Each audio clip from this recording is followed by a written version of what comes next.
Parusahan ang gumagawa ng imoralidad. Dito sa iglesia ng Corinto, merong sangkot dito sa incest. Yung tatay, nung lalaki, nag-asawa, ano po? O, kumuha ng asawa. Tapos itong anak na ito, ginagamit yung asawa ng ama niya. Ay nagsisimba.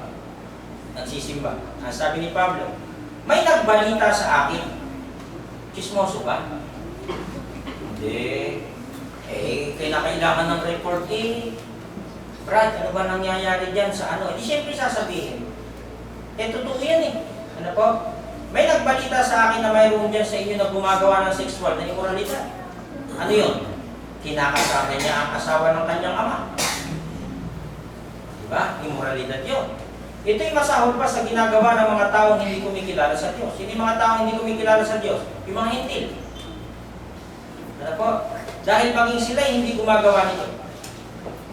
It is actually reported that there is sexual immorality among you, and of a kind that does not occur even among pagans.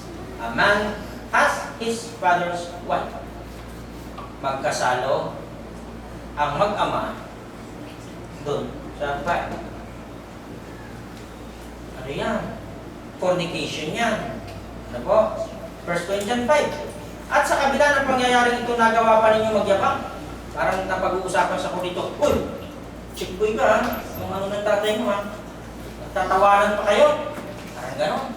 Kita mo At sa kabila ng pangyayaring ito, nagawa pa rin yung magyabang.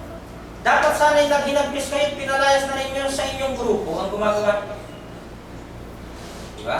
Bakit? Immorality nga Nahugasan na kayo, nalinis na kayo, ganyan pa ginagawa nyo Parang gano'n. And you are proud. Shouldn't you rather have been filled with grief and have put out of your fellowship the man who did this? Yung ginagamit nilang mga salita ng iba na dapat itiwalag. Iglesia ni Cristo. Ba tayo? Nagtiwalag ba tayo? Kaya luwag-luwag sa Iglesia ng Panginoon. Hindi tayo titiwalag. Bakit? Pag tiniwalag mo, paano lalo mababago yan? Inayawan nyo na. Diba? Ito yung ginagamit nilang mga talata. Dapat itiwalag. 1 Corinthians 5:3. Kahit wala ako riyan sa katawan, ibig sabihin niya, physically present, nariyan naman ako sa Espiritu. Bakit? Iisa tayo sa Diyos tayo Nagkakaisa tayo ng Espiritu. Kaya parang nariyan na rin ako. Ang gumagawa niyan, hinatulan ko na. Sabi ni Pablo, even though I am not physically present, I am with you in spirit, and I have already passed judgment on the one who did this, just as if I were present. 5. Sa pangalan ng ating Panginoong Hesus, kapag kayo nagtitipon-tipon at ang Espiritu kayo nariyan sa kapangyarihan ng ating Panginoong Hesus. When you are assembled, ayan, yung gathering, in the name of our Lord Jesus, and I am with you in spirit, and the power of our Lord Jesus is present.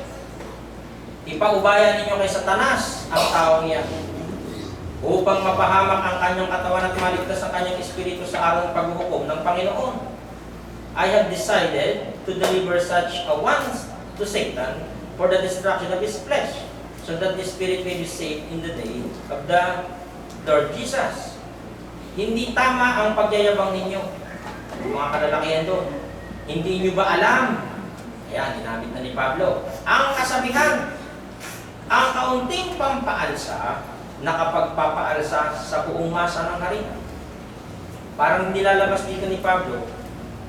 Di ba parang may pandaraya? Kasi dapat yung original na flour, yun lang yung makakain mo. Pero pag nilagyan mo ng pampaalsa, lumolobo, parang ang laki-laki. O di ba galing yung mga packaging ng mga, kung anong mga chichire dyan, yatos o whatever, o anong laki. Eh buksan mo, kakalahati naman. Ba't malaki? Yung hangin. Mo, pati hangin, binayaran mo. Di ba? Ganun ang parang tinutukoy dito ni Pablo. Ngayon, anong pampaalsa yung sinasabi niya dito? Kaiba sa ating Panginoong Yesus. Your boasting is not good that you know that a little yeast works through the whole batch of dough. Ano tinutukoy niya kaya? Alisin niyo ang lumang pampaalsa na walang iba kundi ang kasalanan. Iba rito ang version ni Pablo. Upang maging bago at malinis kayo sa katunayan. Nilinis na kayo dahil inialay si Kristo para sa atin. Tulad siya ng tupang inialay tuwing pista ng paglampas ng anghel. Ano yung tinutukoy ng paglampas ng anghel na piyesta? Yung Passover sa Exodus. Diba? Pag walang blood of the lamb, yung pinto mo na yan, sasalutin ka ng Diyos. Sabihin, hindi ka sumusunod sa Diyos. Kaaway ka ng Diyos. Yun yun. Get rid of the old leaven that you may be a new unleavened batch, as you really are for Christ. Our Passover lamb has been sacrificed. Kaya ipagdiwang natin ang pistang ito hindi sa pamamagitan ng tinapay na lumang pampaalsa. Ano yun? Yung kasalanan. Kundi ang tinapay na walang pampaalsa. Who is the bread of life? Jesus Christ.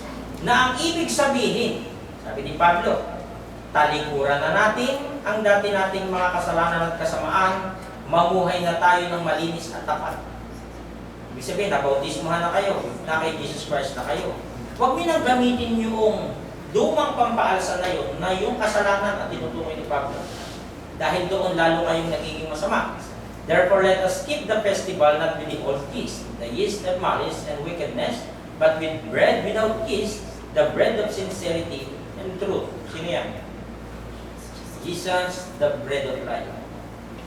Ito yung tinapay ng buhay na bumaba galing sa langit, na siyang nagpakain sa atin at bumusog sa atin. Hindi tinapay ito na physical lang, spiritual. Ano? I am the bread of life, he who comes to me will not hunger, and he who believes in me will never thirst. Masahol pa yung salitang ito sa tunay na kahulugan. Ano po? Dahil yung tinapay na ito ay spiritual food natin, yung salita ng Diyos.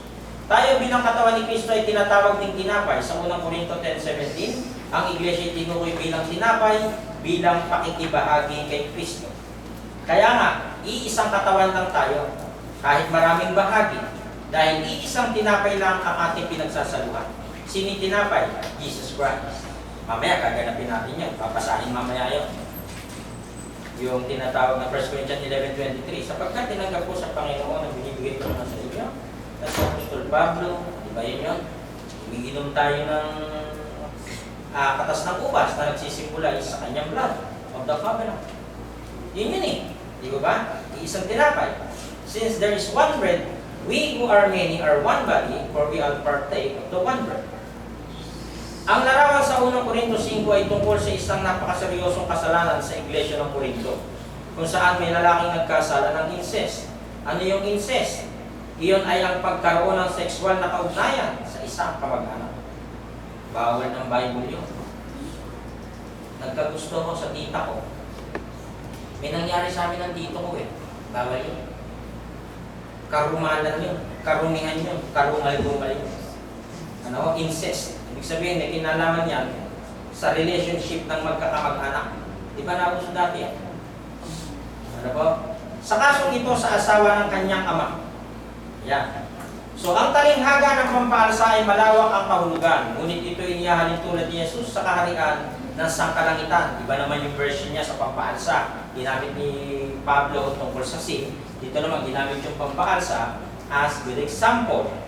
Iisa ang kahulugan ng mga talinghagang ito na bagamat maliit sa umpisa, ngunit sa katagalan ay lumalaki na gaya sa kaharian ng Diyos.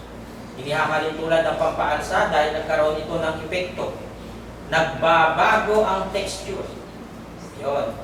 Yan. Nag-spread ang gospel. Lumalawak, lumulubo. Ano? Ng isang dough.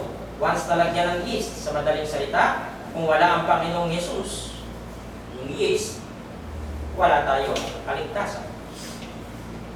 Ano po? Dumating siya. Nagaya ng butil ng mustasa. Sabing ganyan. Si Jesus ay pampaalsa at ang sanglibutan ay parang harina. Na dahil kay Jesus, yung pampaalsa, nagkaroon tayo ng buhay. May epekto si Jesus, pampaalsa, sa ating mga buhay. Ito nga ay ang kaligtasan. Ang kanyang kaharian o kingdom ay napaka-powerful. Hindi ito pisikal na kaharian at hindi ito magigiba kailanman. Isang patunay na mayroong kaligtasan, kailangan mayroong tayong kontribusyon bilang mga alagad. Ano yun? Pag-share ng salita ng Diyos. Kaya nga sa FB, lahat tayo gumagamit ng FB. Ang i-share nyo, Word of God, huwag yung mga kung ano-ano. Kasi tungkulin natin bilang Kristiyano yun, na ipalaganap ng salita ng Diyos. Eh, high-tech na ngayon. Hindi yung gamitin, di ba? Paalalahanan yung mga nakakalimot. Yung mga bastos, paalalahanan. Di ba? Gustong-gusto ng tao yung mga bastos eh. So, yan yung the parable of the mustard seed. Mula doon sa smallness hanggang sa nagkaroon ng transformation. So, ganyan din yung the kingdom of heaven is like yeast. Ano po, sana naunawaan nyo at sa susunod na linggo kung lulubin ng Panginoon, 4 na parables ito. Kasi puro katipid eh, isang verse lang, wala na. Hindi na pinaliwanag. So kung ganon, babalik ka sa context. Ano po? Para lumabas ang tunay na kahulugan. Napakaganda at malaman ang mga parable na ito na ibinigay ng ating Panginoong Yesus sa personal na aplikasyon natin dito. Kinakailangan isulong ang Ebanghelyo na siyang tinanggap natin. Paalalahanan natin na may mga tao pang hindi kilala si Jesus Christ. May mga tao pang hindi sumasamba.